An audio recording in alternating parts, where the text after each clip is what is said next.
Welcome to BA करिकर YouTube channel. आप सभी का स्वागत है आपके अपने यूट्यूब चैनल बीए करिकर में। मैं शिवम शुक्ला आप सभी दोस्तों का हार्दिक स्वागत करता हूं। दोस्तों आज की वीडियो में हम बात करेंगे BA second year sociology paper 1 के बारे में। पेपर 1 का नाम है आपके भारतीय समाज मुद्दे एवं समस्याएं, जिसको अंग्रेजी में हम Indian society issues and problems के नाम से जानते हैं। अलग अलग यूनिवर्सिटीज़ में इस पेपर के अलग अलग नाम हो सकते हैं मेरे प्यारे दोस्तों। तो किसी भी यूनिवर्सिटी से आप संबंध रखते हो, अगर उसमें विभिन्न टॉपिकों से जैसे समस्या, सामाजिक समस्या, लैंगिक असमानता, घरेलू हिंसा, वृद्धावस्था, परिवार या फिर विकासशील देशों के बारे में, तलाक या विवाह विच्छेद के बारे में, भ्रष्टाचार या मादक द्रव्य व्यसन के बारे में, और उसके बाद विघटन के बारे में, या इसी प्रकार से आपसे तमाम सारी चीज़ों के बारे में पूछता रहता है। और भी बहुत सारे मादक द्रव्य व्यसन हो गया, उसके बाद में आपका भ्रष्टाचार हो गया, इसी प्रकार से आप साइबर अपराध हो गया, उसके बाद में बाल अपराध हो गया, श्वेत वसन अपराध हो गया। ये सारे के सारे मुद्दे कहीं ना कहीं पे जातिवाद हो गया, क्षेत्रवाद हो गया, ये सभी आपके अगर चैप्टर शामिल है मेरे प्यारे दोस्तों, तो यह वीडियो आपके लिए बहुत ही ज़्यादा महत्वपूर्ण है। बीए सेकंड ईयर में आप हैं या फर्स्ट ईयर में कहीं पर भी आप हैं, अगर मुद्दा भारतीय समाज के बारे में, मुद्दे और समस्याओं को लेकर के आपसे प्रश्न पूछा जाएगा तो यह लेक्चर आपके लिए बहुत ही महत्वपूर्ण है। वैसे मैं बताना चाहूँगा बीए सेकंड ईयर के पेपर 1 में आपका भारतीय समाज मुद्दे एवं समस्याएं आपको मिलेगा मेरे प्यारे दोस्तों। आज का वीडियो जो होगा बहुत ही ज़्यादा महत्वपूर्ण है आप लोगों के लिए, इसीलिए वीडियो को पूरा देखिएगा। वीडियो में एक एक प्रश्नों को मैं बताऊँगा, एक एक प्रश्नों को आपको ध्यान से सुनना है, गहनता के साथ हमको सुनते चले जाना और प्रश्नों को देखते चले जाना। इन सभी प्रश्नों को आप लोग करेंगे सबसे पहले, वीडियो देखने से पहले आप एक कॉपी कलम लेकर के बैठेंगे। इन सभी प्रश्नों को एक बार नोट डाउन कर लीजिए, क्योंकि लिखने में आपको कुछ प्रश्न ऐसे याद हो जाएंगे जो कि आपको जो है एग्जाम में देखने को मिल सकते हैं। मेरे प्यारे दोस्तों, मैं आपको बताना यह चाह रहा हूँ कि आप लोग जब इन प्रश्नों को नोट डाउन करके उसके बाद में अपनी जो है जैसे एग्जाम में परीक्षा देते, ठीक इसी प्रकार से आप मेरे 4-6 लेक्चर मतलब लगभग यहाँ पे आपको 4 से 5 मॉडल पेपर मैं आपको दूंगा। यहाँ पर एक चीज़ मैं यहाँ पे बताना आपको भूल गया, यहाँ पर देखिएगा हैज़ 1 लिखा होगा, यह पहला है। इसी प्रकार से हैज़ 2, हैज़ 3, इसी प्रकार से पेपर 1 और पेपर 2 के वीडियो आपको बीए के रेकर पर मिलते रहेंगे। हालांकि आपको इस भारतीय समाज मुद्दे समस्याओं का अगर पूरा का पूरा कंप्लीट सिलेबस देखना है तो आप हमारे दूसरे चैनल शुक्ला स्टडी पॉइंट पर जा करके सारे के सारे सिलेबस को वहाँ की प्लेलिस्ट में देख सकते हैं बड़ी आसानी से, बिल्कुल फ्री में मेरे प्यारे दोस्तों। पीडीएफ वगैरह बिल्कुल फ्री में आपको प्रोवाइड करवाया जा रहा है, टेलीग्राम पर, व्हाट्सएप पे जो है ग्रुप पर, सभी लोगों पर जो है प्रोवाइड करवाया जा रहा है, मतलब सभी जगहों पर। तो आप बड़ी आसानी से अपनी तैयारी सुचारू रूप से कर सकते हैं। बीए की परीक्षा की तैयारी अब आप जो है बिना डरे बिना हिचके आप बड़े ही आसानी से सारे मुद्दों को समझ सकते हैं। मोस्ट इंपॉर्टेंट प्रश्न होंगे मेरे प्यारे दोस्तों यहाँ, बस इतना आपको पढ़ लेना है, आपको टॉप करने से कोई नहीं रोक सकता मेरे प्यारे दोस्तों। मेरी 5 मॉडल पेपर, मेरे या 4 मॉडल पेपर या 5 मॉडल पेपर जो व्यक्ति सॉल्व कर लेगा अपने से, मान लेते 3 घंटे का पेपर होता है तो 3 ही घंटे में आपको ऐसे ध्येय बना करके बैठ जाना कि 3 घंटे में पेपर ही दे रहा हूँ, इन सभी प्रश्नों को आप सॉल्व करेंगे 3 घंटे में। और मेरे प्यारे दोस्तों, और जब 4-5 प्रश्न मेरे मतलब 4-5 मॉडल पेपर मेरे सॉल्व कर लेंगे, उसके बाद में अब आप जब आप परीक्षा में बैठेंगे चुटकियों में उड़ा देंगे मेरे प्यारे दोस्तों पेपर को। आइए बात करते हैं कौन कौन से महत्वपूर्ण प्रश्न आपके एग्जाम में लगातार पूछे जा रहे हैं। देखिए प्रथम प्रश्न पत्र के बारे में बात करेंगे मेरे प्यारे दोस्तों, और एक एक प्रश्न आपके जो होंगे बहुत ही ज़्यादा महत्वपूर्ण होंगे। चलिए हम चर्चा करते हैं प्रथम प्रश्न पत्र के बारे में, जिसका नाम है भारतीय समाज मुद्दे एवं समस्याएं, अर्थात Indian society issues and problems. मेरे प्यारे दोस्तों, आपको यहाँ पर नोट मिलेगा, सभी खंडों के उत्तर निर्देशानुसार दीजिए। अब यहाँ पर प्रश्न आपको यह उठता है कि जो मैं खंड आ, खंड बा और खंड सा बता रहा हूँ, यह अधिकतर यूनिवर्सिटीज़ में यही जो आपका जो है फॉलो होता है। लेकिन मेरे प्यारे दोस्तों, अगर मैं बात करूँ कुछ यूनिवर्सिटीज ऐसी हैं जहाँ पर ऑब्जेक्टिव में परीक्षाएं जो है होती हैं, तो ऑब्जेक्टिव वाले स्टूडेंट जो होंगे इस वीडियो को देखने के बाद में यह भी लाभान्वित हो सकेंगे, क्योंकि इसके बीच बीच में मैं आपको बताता भी चलूँगा और जो हाँ से ऑब्जेक्टिव बनते हैं उसको भी बताने का प्रयास करूँगा। तो कोई भी यूनिवर्सिटी, किसी भी यूनिवर्सिटी से आप संबंध रखते हो, बड़ी आसानी से इस वीडियो से लाभान्वित हो सकते हैं। आइए मेरे प्यारे दोस्तों बात करते हैं खंड आ के बारे में। मेरे प्यारे दोस्तों, मैं बता दूं आपका जो प्रश्न पत्र होता है, जो पेपर होता है, मान लेते 1 पेपर है और चाहे 2 पेपर हो, कोई भी पेपर हो, आपका प्रश्न पत्र 3 खंडों में बटा हुआ होता है। खंड आ, खंड बा और खंड सा आपका पेपर होता है। यह मैं लिखित वालों के लिए बता रहा हूँ। किसी किसी यूनिवर्सिटी में केवल 10 ही प्रश्न पूछे जाते हैं और उन 10 में से केवल 4 के 4 आपको दीर्घोत्तरीय में करने होते हैं। बस यही पैटर्न जो है कर दिया गया है कोरोना काल की वजह से, लेकिन अधिकतर यूनिवर्सिटीज़ में अभी भी यही पैटर्न फॉलो हो रहा है कि आ से आपके अति लघु उत्तरीय प्रश्न पूछे जाते हैं मेरे प्यारे दोस्तों। कैसे? तो अति लघु उत्तरीय। खंड बा से आपके मेरे प्यारे दोस्तों लघु उत्तरीय प्रश्न पूछे जाते हैं और खंड सा से आपके मेरे प्यारे दोस्तों दीर्घ उत्तरीय प्रश्न पूछे जाते हैं। या सारे के सारे मुद्दों को आपको ध्यान रखना होगा। अति लघु उत्तरीय प्रश्नों की संख्या 10 होती है। इन 10 के में से आपको एक क्वेश्चन करेंगे तो आपको 2 नंबर मिलेगा। इस प्रकार से 10 प्रश्न करेंगे तो आपको कितने नंबर मिल जाएंगे? आपको 20 नंबर अर्थात 20 नंबर मिल जाएंगे। इसी प्रकार से मेरे प्यारे दोस्तों 10 के 10 यहाँ पर करने अनिवार्य होते हैं। लघु उत्तरीय प्रश्नों की अगर मैं बात करूँ तो लघु उत्तरीय प्रश्न को संख्या मेरे प्यारे दोस्तों पेपर में आपको 10 मिलेगी, लेकिन प्रत्येक प्रश्न क्या होगा? अथवा करके दिया होगा। इसका मतलब आपको केवल 5 ही प्रश्नों को करना होगा मेरे प्यारे दोस्तों। कितने प्रश्नों को करना है आपको? केवल और केवल 5 ही प्रश्नों को करना है, यह बात ध्यान रखेंगे। और एक प्रश्न करेंगे तो आपको कितने नंबर मिलेंगे? एक प्रश्न करेंगे मेरे प्यारे दोस्तों तो आपको मिलेंगे यहाँ पर 10 नंबर। इस प्रकार से 50 नंबर आपको मिलेंगे आपको खंडवा से।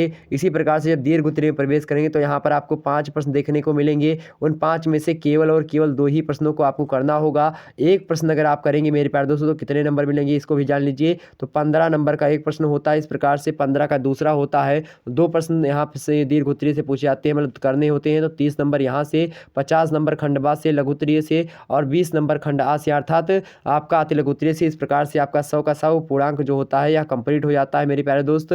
चलिए आगे हम बात कर लेते हैं प्रश्नों की श्रृंखला के ऊपर बात करते हैं मेरे प्यारे दोस्तों। पहला प्रश्न यहाँ पर दिया हुआ है आपके समक्ष कि समस्या क्या होती है। बहुत ही महत्वपूर्ण प्रश्न है, समस्या क्या होती है। जब आप मेरे प्यारे दोस्तों पढ़ रहे हैं भारतीय समाज मुद्दे एवं समस्याएं, तो कहीं ना कहीं पे आपको यह भी पूछ सकता है कि मुद्दा क्या होता है, यानी इशूज़ क्या क्या होते हैं और समस्या क्या होती है। तो समस्या की परिभाषा से संबंधित वीडियो आप हमारे दूसरे चैनल पर बड़े ही आसानी से देख सकते हैं। समस्या से रिलेटेड कोई भी एग्जाम में आपसे प्रश्न पूछा जाएगा, उस वीडियो को देखने के बाद में आप सारा का सारा वीडियो, मतलब सारा का सारा प्रश्न जो होंगे आप कर लेंगे। कोई भी प्रश्न जो होगा आपकी, चाहे आप उठा करके देख लीजिएगा पिछले जो है 5-6 साल के प्रश्न पत्रों को, आपको कहीं पर भी जो है ऐसा प्रश्न नहीं मिलेगा जो कि हमारे वीडियो से मैच ना खाता हो। हमने पेपर को जो है बहुत सारे पेपर को एनालिसिस किया, विभिन्न यूनिवर्सिटीज़ के पेपर को देखा, किस प्रकार का ट्रेंड है, कैसे पूछा था, उसके हिसाब से मॉडल पेपर बनाते हैं। और इसी के तदुपरांत मैं जो है वीडियो में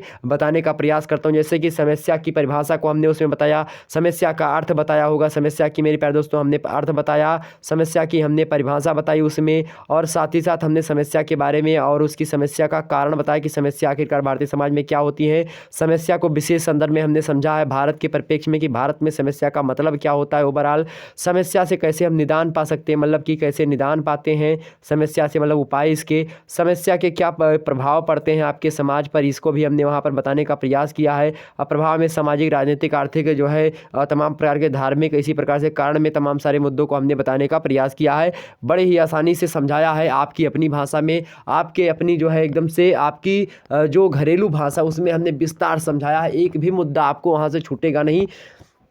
नेक्स्ट प्रश्न देखिए मेरे प्यारे दोस्तों, मोस्ट इंपॉर्टेंट प्रश्न, लैंगिक असमानता क्या होती है। आपसे लैंगिक असमानता पूछे या लैंगिक विषमता पूछे, दोनों में से कोई पूछे मेरे प्यारे दोस्तों, बस आपको करना क्या है, बस हमारी एक वीडियो को देख लेनी है जो कि लैंगिक असमानता पर जो है बनी हुई है। लैंगिक असमानता मतलब होता है लिंग के आधार पर क्या किया जाता है, लिंग के आधार पर स्त्री और पुरुषों के बीच में क्या होता है, भेद होता है। तो इसी को हम लैंगिक असमानता बोलते हैं। लैंगिक असमानता को हमने विस्तार से वहाँ पर समझाया है, तो देख लेंगे मेरे प्यारे दोस्तों वह वीडियो जा करके, आपको सारे मुद्दे समझ में आ जाएंगे। मैं एक बार प्रश्नों को आपको दिखाना चाह रहा हूं कि किस प्रकार के प्रश्न आपके एग्जाम में पूछे जाएंगे। इन सभी प्रश्नों को आप लोग करने का प्रयास करेंगे। घरेलू हिंसा को परिभाषित कीजिए, that is most important question आप इन दिस वीडियो। मेरे प्यारे दोस्तों यह बहुत ही महत्वपूर्ण प्रश्न है। घरेलू हिंसा क्या होती है। घरेलू हिंसा केवल और केवल महिलाओं पर अत्याचार हुआ होता है, उसी को हम घरेलू हिंसा नहीं कहते केवल महिलाओं पर।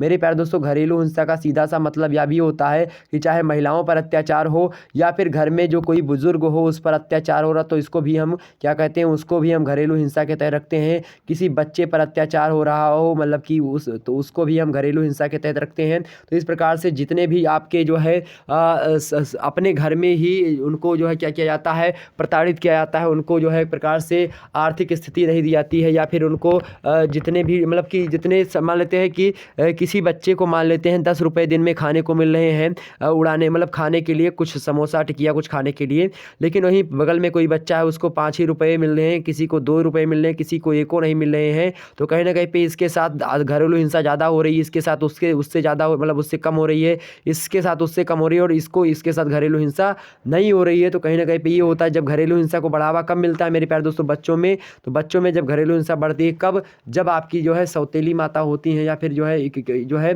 दूसरी शादी हो जाती है। ठीक ध्यान रखेंगे यह बात। तो घरेलू हिंसा महिलाओं को उसमें पीटा जाए, मारा जाए, वो घरेलू हिंसा होती है। बुजुर्गों को पर अत्याचार किया जाए, वह घरेलू हिंसा होती है। बच्चों पर या फिर निर्बल पर अत्याचार किया जाए जो घर में रह रहे हों, तो ऐसे प्रकार के अत्याचार को या फिर ऐसे प्रकार की हिंसा को हम क्या कहते हैं, घरेलू हिंसा कहते हैं। घरेलू मतलब होता है घर में, हिंसा मतलब होता है हिंसा, समझ गए बात, मारना पीटना इत्यादि। अगला देखते हैं हम, घरेलू हिंसा हमने पढ़ लिया। अब नेक्स्ट आपको मिलता है वृद्धावस्था। वृद्धावस्था मतलब होता है जो बूढ़े व्यक्ति हैं उनकी भारत में बहुत सारी समस्याएं हैं, तो उनकी समस्याओं से संबंधित वीडियो आपके चैनल पर मिलेगा। घरेलू हिंसा क्या होती है, लैंगिक असमानता क्या, समस्या क्या है, सब मेरे प्यारे दोस्तों आपको हमने बताया कि एक भी प्रश्न आपको यहाँ पर नहीं छूटेगा। आप ध्यान लगा करके देख लीजिएगा। वृद्धावस्था, ये जो जितने भी प्रश्न यहाँ पर है ना, ये सब प्रीवियस ईयर में पूछे गए हैं। प्रीवियस ईयर में ये सारे के सारे प्रश्न पूछेंगे जो हमने रखा है यहाँ पर, ध्यान रखेंगे। और 2021 के लिए वज्रबाण है, इन सभी प्रश्नों को ध्यान रख लीजिएगा। लगातार ये प्रश्न पूछे जा रहे हैं, ध्यान रखेंगे। ओके, तो चलिए वृद्धावस्था की प्रमुख समस्याएं। वृद्धावस्था की क्या क्या समस्याएं, मतलब कि बूढ़े व्यक्तियों की क्या क्या समस्याएं हैं, अकेलापन का अनुभव कैसे करते हैं वह, उनके खान पान की व्यवस्था क्या होती है, भारत के विशेष संदर्भ में इन सभी मुद्दों को हमको समझाना हमने बता दिया है वीडियो में, उसको देख लीजिएगा। नेक्स्ट प्रश्न है मेरे प्यारे दोस्तों आपका, नेक्स्ट प्रश्न है कौन सा, नेक्स्ट प्रश्न है मेरे प्यारे दोस्तों, किन्हीं दो विकासशील देशों के नाम बताइए। विकास, देखिए मेरे प्यारे दोस्तों, देश जो होते हैं एक प्रकार से मैं बताऊं तो दो प्रकार के, यहाँ पर इसके अनुसार दो प्रकार के देश होते हैं। एक तो होता है विकसित देश, क्या होता है, एक तो होता है मेरे प्यारे दोस्तों विकसित देश, और दूसरा क्या होता है विकासशील देश। तो पूछा क्या गया है, विकासशील देश के बारे में आपको बताना है मुश्किल से मेरे प्यारे दोस्तों, किसके बारे में, विकासशील देश के बारे में बताना है। विकसित मतलब होता है डेवलप्ड कंट्री, मतलब जिसका विकास हो चुका है उसको हम विकसित कंट्री कहते हैं, विकसित देश कहते हैं।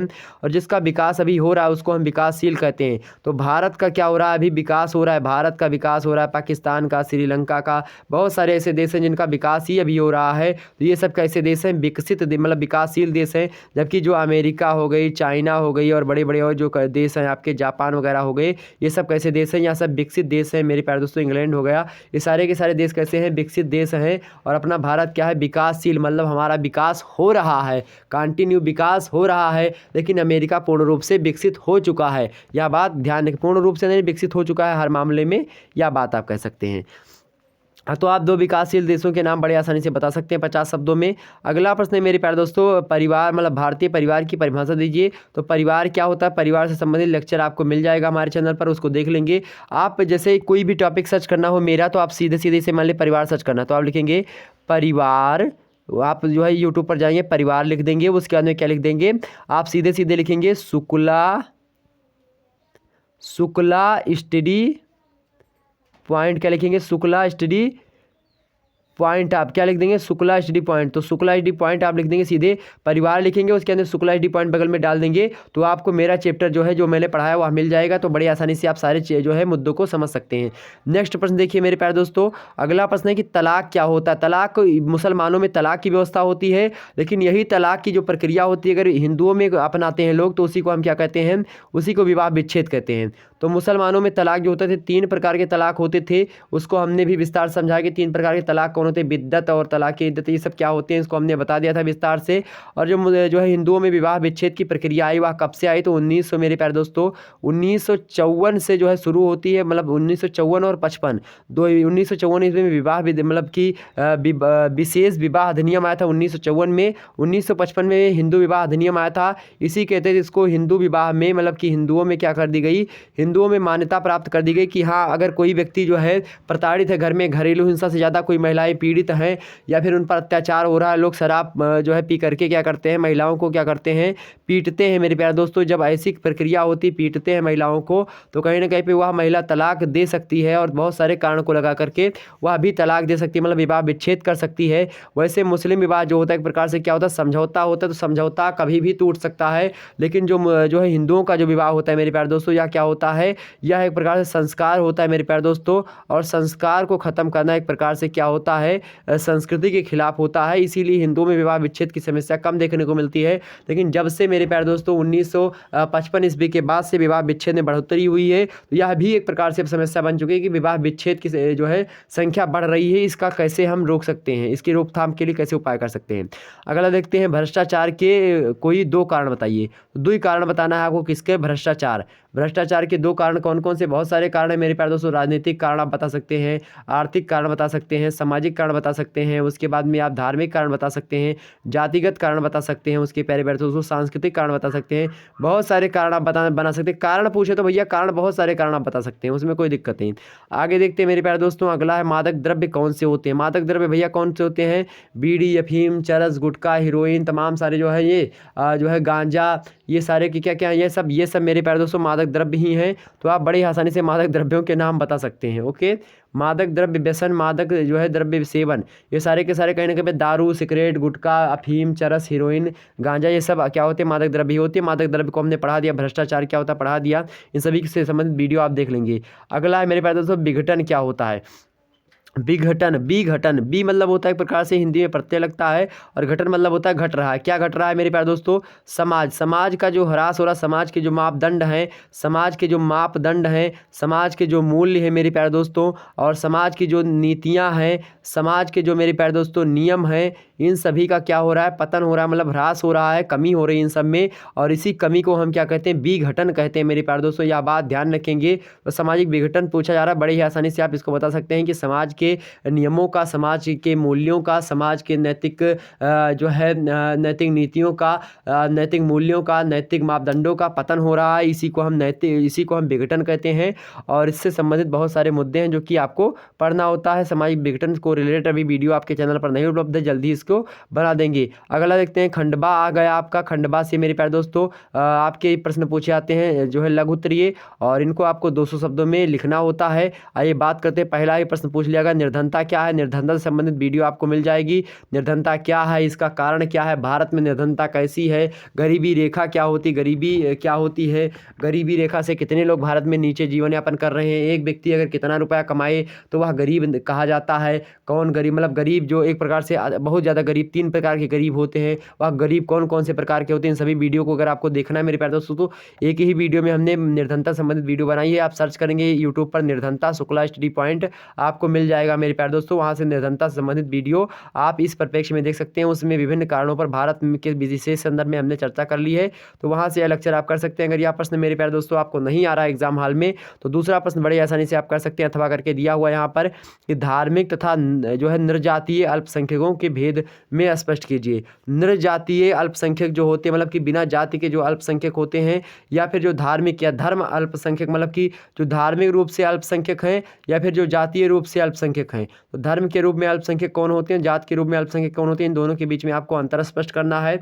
तो कहीं ना कहीं पे यह जो है अल्पसंख्यकों से रिलेटेड वीडियो आपके चैनल पर मैंने उपलब्ध करवा दी है, इसको आप देख लेंगे, वहाँ से सारे मुद्दे क्लियर हो जाएंगे। अगला प्रश्न मेरे प्यारे दोस्त समझने का प्रयास करेंगे। अगला प्रश्न तीसरा नंबर की, आप कहाँ तक सहमत हैं? अब यहाँ पर मेरे प्यारे दोस्तों बीए में आप पढ़ रहे हैं, बीए सेकंड ईयर में आप प्रवेश कर चुके हैं, आप मैच्योर हो चुके हैं पूर्ण रूप से, और कहीं ना पूर्ण रूप से नहीं लेकिन फिर भी आप मैच्योर हो चुके हैं।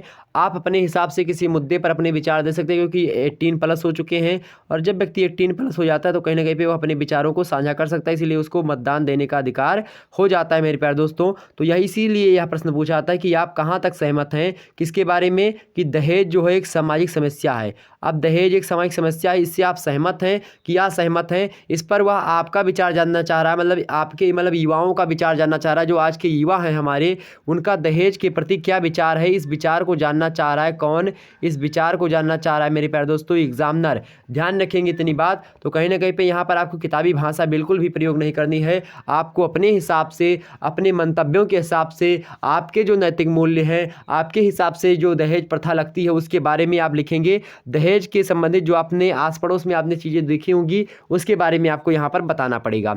ओके, अगर यह प्रश्न आप बताने में सक्षम नहीं है तो नेक्स्ट प्रश्न आप बता सकते हैं बड़ी आसानी से। वह प्रश्न कौन सा, अथवा करके दिया हुआ है कि पीढ़ी संघर्ष के प्रमुख कारणों की चर्चा कीजिए। पीढ़ी क्या होता है मेरे प्यारे दोस्तों? ये इसी को अंतर पीढ़ी संघर्ष आप कहते हैं। क्या?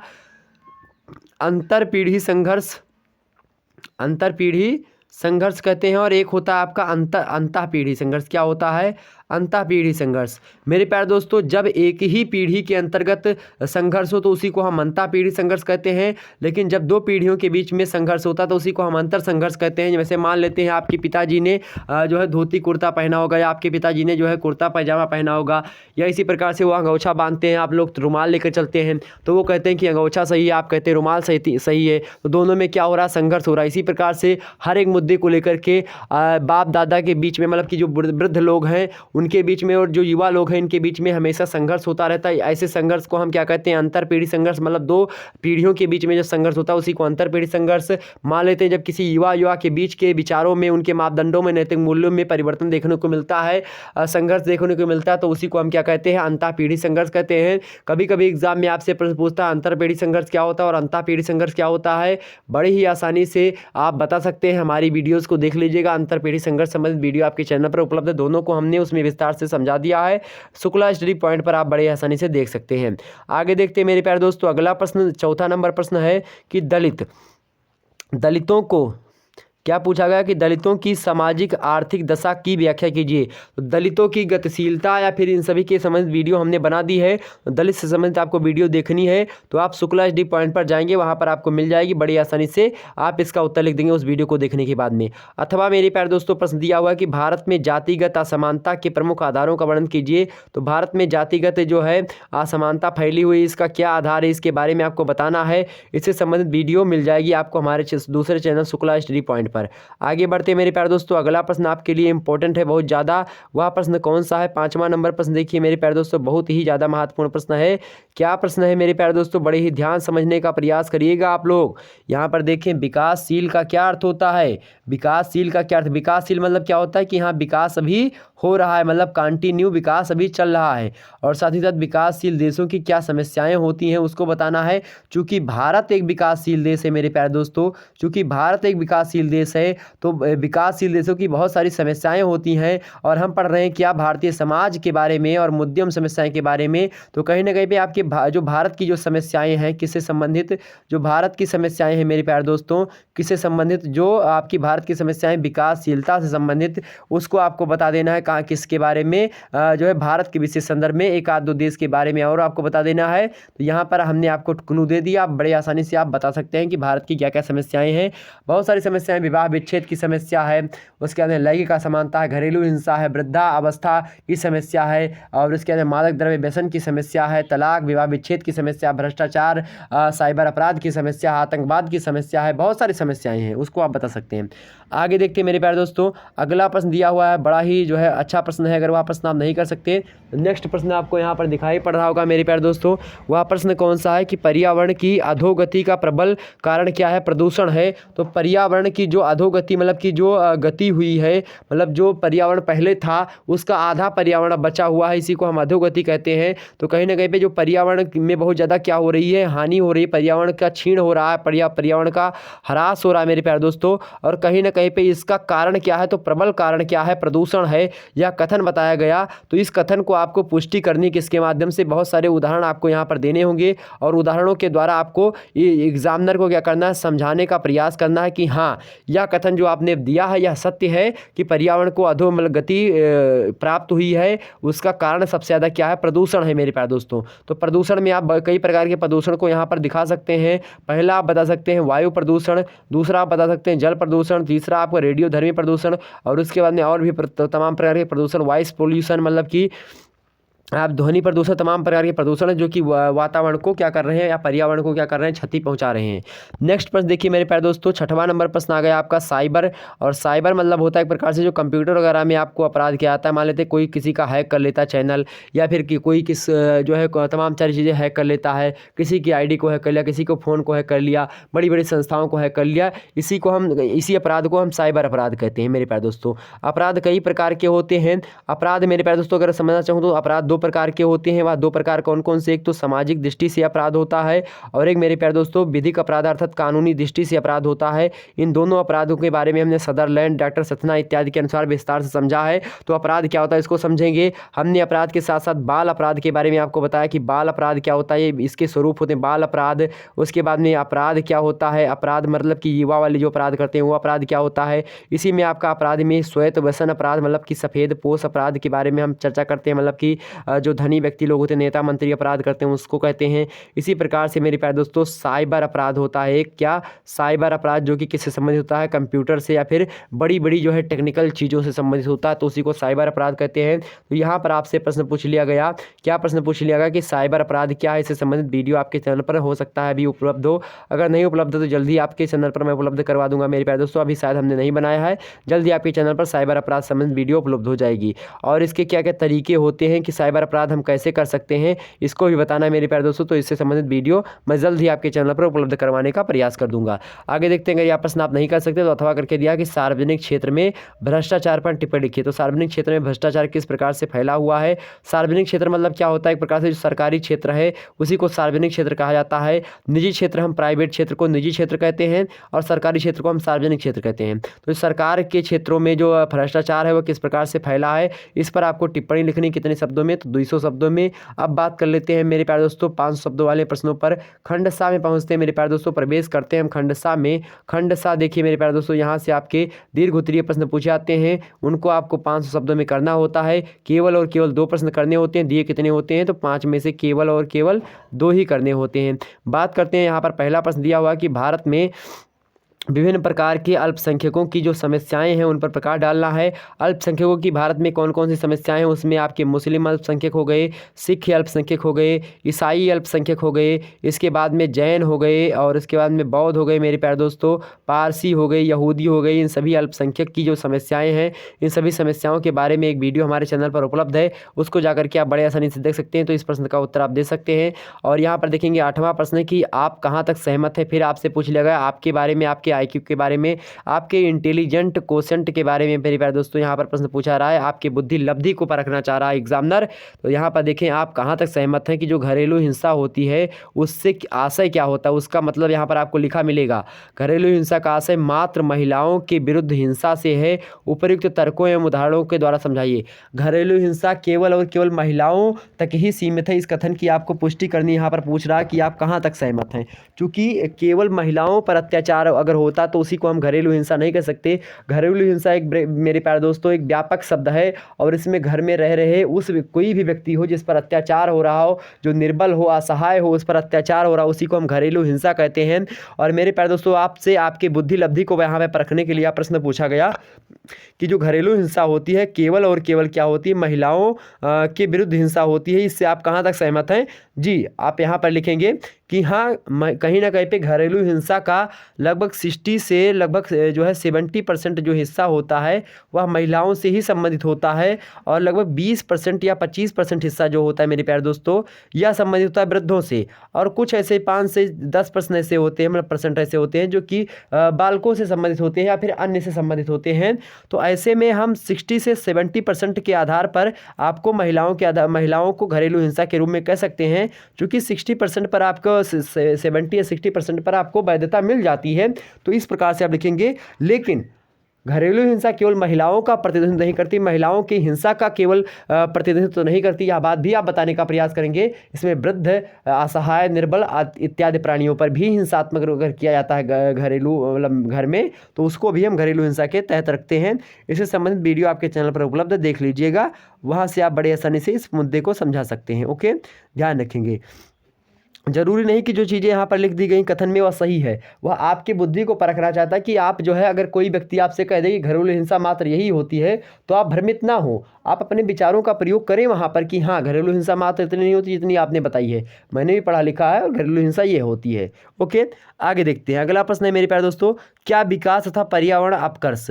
तो विकास जो होता है और पर्यावरण अपकर्ष दोनों सहसंबंध प्रक्रियाएं समझाइए। अब मेरे प्यारे दोस्तों हमने आपको वहाँ पर विकास से संबंधित चीज़ें भी बताई, विकास का वीडियो आपको अपलोड है हमारे चैनल पर, उसको देखेंगे। और पर्यावरण अपकर्ष क्या होता है इसको भी हमने बताया। पर्यावरण अपकर्ष और विकास समझने का प्रयास करिएगा। मान लेते हैं एक बांध कोई बना रहा है। बांध बनाना क्या है, एक प्रकार से विकास कार्य हो रहा है। समाज में बांध बनाना एक विकास कार्य हो रहा है। नदी पर हमने बांध बना दिया।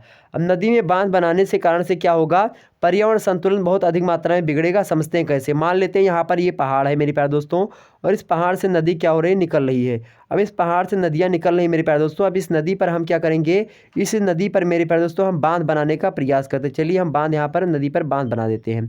नदी पर मान लेते हैं हम यहाँ पर बांध बना रहे हैं। ओके, ये देखिए यहाँ पर ये बांध हमने बना दिया नदी पर। ओके, अब यहाँ पर नदी पर बांध बन गया। नदी का पानी क्या हो जाएगा अभी, अब यहाँ पर देखेंगे मेरे प्यारे दोस्तों नदियों के किनारे कुछ पेड़ पौधे भी लगे होते हैं।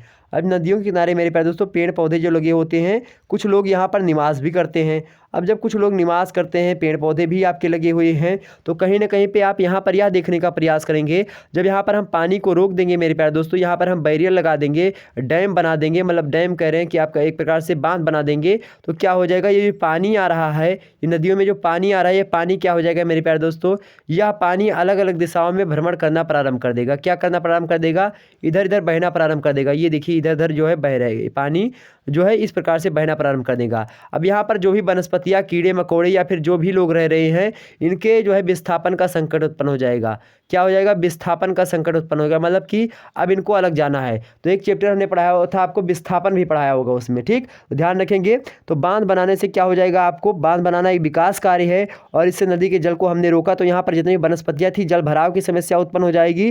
और जब जल भराव की समस्या यहाँ पर उत्पन्न हुई, यहाँ पर जल भर जाएगा, तो यहाँ की जो वनस्पतियाँ, पेड़ पौधे हैं, सब सूख जाएंगे और खत्म हो जाएंगे। यहाँ पर जो लोग रह रहे हैं या लोग कहीं ना कहीं पे क्या हो जाएंगे, इनके लिए संकट उत्पन्न हो जाएगा और यह अलग जाने का प्रयास करेंगे। अब जब यहाँ पर जल भराव हो जाएगा, पानी यहाँ पर इकट्ठा हो जाएगा, तो पृथ्वी पर दबाव बढ़ेगा, जिसके कारण से भूकंप वगैरह आने की संभावना बढ़ जाती है। चूंकि पर्वत भी बगल में है और यहाँ पर दबाव बढ़ गया पृथ्वी पर, तो यहाँ पर बाढ़ आने, मतलब कि बाढ़ की समस्या भी बढ़ेगी। आसपास के क्षेत्रों में पानी भर जाएगा। साथ ही साथ मेरे प्यारे दोस्तों सारे के सारे जीव जंतु, वनस्पति नष्ट हो जाएंगी। इस प्रकार से पर्यावरण को जो यह वनस्पति लाभ पहुंचा रही थी, जो जीव जंतु लाभ पहुंचा रहे थे, वो सारे के सारे जो है माध्यम क्या हो जाएंगे, खत्म हो जाएंगे। इस प्रकार से कहीं ना कहीं पे जब हम विकास कार्य को करते हैं, तो वह पर्यावरण से संबंध अवश्य रखता है। तो इसीलिए यह प्रश्न यहाँ पर पूछा गया मेरे प्यारे दोस्तों।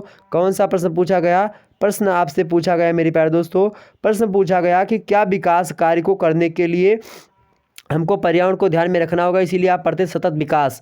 ध्यान रखें, क्या विकास तथा पर्यावरण दोनों क्या कहें, सहसंबंध है, मतलब कोरिलेट है, बिल्कुल कोरिलेट है मेरे प्यारे दोस्तों। हमने आपको समझाया बांध का उदाहरण, ऐसे आप 2-3-4 उदाहरण और भी समझा सकते हैं।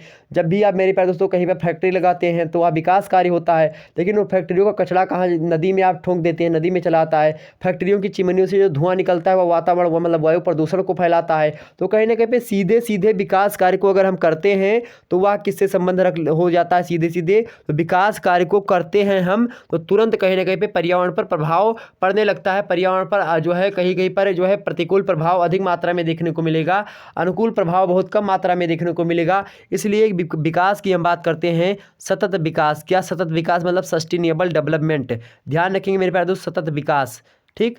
तो इसका प्रयोग करते हैं, मतलब पर्यावरण को ध्यान में रख करके हम किसी मुद्दे को करते हैं। ओके, जैसे मान लेते हैं पहले जो है रोड पर जो है पेट्रोल गाड़ी या फिर डीजल गाड़ी चलती थी।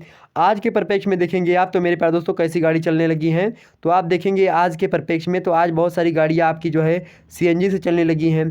तो कहीं ना कहीं पे आपको यहाँ पर विकास से संबंधित मुद्दों को समझना होगा। जब भी विकास करते तो पर्यावरण पर जो है आपका प्रतिकूल प्रभाव पड़ता है, उसी प्रतिकूल प्रभाव को रोकना क्या कहलाता है, सस्टेनेबल डेवलपमेंट कहलाता है। मतलब कि पर्यावरण को ध्यान में रख करके विकास क्या कहलाता है, सस्टेनेबल डेवलपमेंट, मतलब कि सतत विकास कहलाता है। आगे देखते हैं 10वां नंबर प्रश्न है कि आतंकवाद पर निबंध लिखिए। आतंकवाद से संबंधित वीडियो हमने बना दी है, इस पर आप निबंध बड़े आसानी से लिख सकते हैं, उस वीडियो को देख लीजिएगा। अगला प्रश्न है, भारत में अपराधी और सफेदपोश अपराधी गठजोड़ पर आलोचनात्मक जो है टिप्पणी लिखिए, मतलब उत्तर लिखिए। तो भारत में जो अपराधी होते हैं और जो सफेदपोश अपराधी होते हैं, कहीं ना कहीं पे ये दोनों एक दूसरे से क्या हुए हैं, मिले हुए हैं। कहीं जब देखते मान लेते कोई अपराधी है, मान लेते हैं कोई व्यक्ति चोरी करता है। अब कोई व्यक्ति मान लेते चोरी कर रहा है, अब इस चोरी करने के बाद में वह पुलिस को में एक बार पकड़ जाता है। अब इस चोरी जिस व्यक्ति ने किया, इसके घर वाले या फिर इससे संबंधित जो भी लोग होते हैं वह किसी नेता मंत्री के पास जाएंगे, मतलब सफ़ेद पोस्ट के पास जाएंगे, जो सफ़ेद कपड़ा वाला होगा। तो किसी नेता मंत्री के पास जाएंगे। अब वह नेता मंत्री पुलिस थाने में फ़ोन करेगा और कहेगा कि हाँ ये चीज़ें करिए, आप जो है इसको छोड़ दीजिए, ऐसे करेगा। तो यहाँ पर कहीं ना कहीं पे होगा क्या, यह नेता मंत्री जो होगा उससे छुड़वा लेगा। अब नेता मंत्री जो होते हैं जो है चोरी छुपे में बता देंगे हाँ पुलिस से कि हाँ छोड़ दो। अब ये जो है कहीं ना कहीं पे इनका भी हाथ होता है, जो बड़े बड़े जो गुंडे होते हैं उनको बढ़ाने में नेता मंत्री का हाथ बहुत होता है, क्योंकि बड़े बड़े गुंडे क्या होते हैं, नेता मंत्रियों के यहाँ पर ही शरण लेते हैं जाकर के। तो मेरे प्यारे दोस्तों, चोरी करना एक अपराधी का काम होता है, लेकिन उनको बचाना किसका कार्य होता है, यह सफ़ेद पोश अपराध का कार्य होता है। दोनों एक दूसरे से क्या है, संबंध रखते हैं मेरे प्यारे दोस्तों। तो ध्यान रखेंगे यहाँ पर। तो सफ़ेद पोश अपराधी और अपराधी क्या होते हैं, दोनों एक दूसरे से क्या है, गठजोड़ है, संबंध स्थापित करते हैं। मतलब कि कहीं ना कहीं पे अगर अपराध करता है कोई व्यक्ति तो वह संबंध सीधे सीधे सफ़ेद पोश से होता है। बड़े बड़े जो अपराधी होते हैं वह केवल छोटे छोटे अपराधियों से अपराध करवाते हैं, लेकिन उसका मास्टरमाइंड कहीं अलग होता है, वह ऊपर बैठा हुआ होता है। ध्यान रखेंगे इतनी बात। तो इस प्रकार से दोनों संबंध रखते हैं। आप मूवीज़ वगैरह में बड़ी आसानी से इस बात को समझ सकते हैं। इसकी PDF वगैरह टेलीग्राम पर मैं सेंड कर दूंगा अगले 5-6 दिनों के अंतर्गत। ध्यान रखेंगे मेरे प्यारे दोस्तों। चलिए हम बात कर लेते हैं। इतने सारे के सारे आपके जो प्रश्न थे मेरे प्यारे दोस्तों हमने आपको करवा दिए। अब मेरे प्यारे दोस्तों इन सभी प्रश्नों की स्क्रीनशॉट ले लीजिएगा और इन सभी प्रश्नों को करने का प्रयास करिएगा। मात्र 3 घंटे में इन सभी प्रश्नों के उत्तर आपको लिखना होगा। ध्यान रखेंगे मेरे प्यारे दोस्तों, यहाँ पर लगभग 50-50 शब्दों में 10 प्रश्न करने हैं, मतलब यहाँ पर आपको 500 शब्द में पहला लिखना है। उसके बाद में मेरे प्यारे दोस्तों चलिए आगे हम बढ़ते हैं। तो 50-50 शब्दों में आपको यह लिखना है। उसके बाद में मेरे प्यारे दोस्तों 200 शब्दों में 5 प्रश्न लिखने, मतलब 1000 शब्दों में आपको खंडवा से, और 1000 प्रश्नों को आपको मेरे प्यारे दोस्तों लिखना है किसमें, 1000 शब्दों में, मतलब 1000 शब्दों में लिखना है किसको, यहाँ पर आपको दीर्घ उत्तरीय में। ओके 1000 शब्द में लिखना है। 1000 यह और इसके बाद में 1000 वह, मतलब 1000 ही हो जाएगा कि 500, हाँ 500 होगा यहाँ। तो 500 मतलब कि 2500 शब्द आपको लिखने होते हैं 3 घंटे में। ओके ध्यान रखें। चलिए फिर मिलते हैं नेक्स्ट वीडियो में, तब तक के लिए जय हिंद जय भारत।